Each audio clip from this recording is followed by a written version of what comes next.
সেখানে ভগবানের জায়গায় এক নিজেকে ছাড়া আর কাউকে তো আমি দেখতে পেলাম না।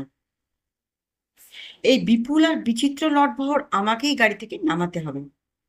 ঘাড়ের ব্যথাটা যেন আরো চাড়া দিয়ে উঠল, কাঁটা দিয়ে উঠল সারা গা। দমদমে গাড়ি দাঁড়াতেই জনকতক দেশি সাহেব আমাদের কামরায় উঠল। মামার আর মালপত্রের বহর দেখে তো তারা থ। অবশেষে তাদের একজন ভাঙা বাংলায় মামাকে বললে, তোমরা এ গাড়িতে কেন বাবু? এ কামরা সাহেবদিগের জন্য।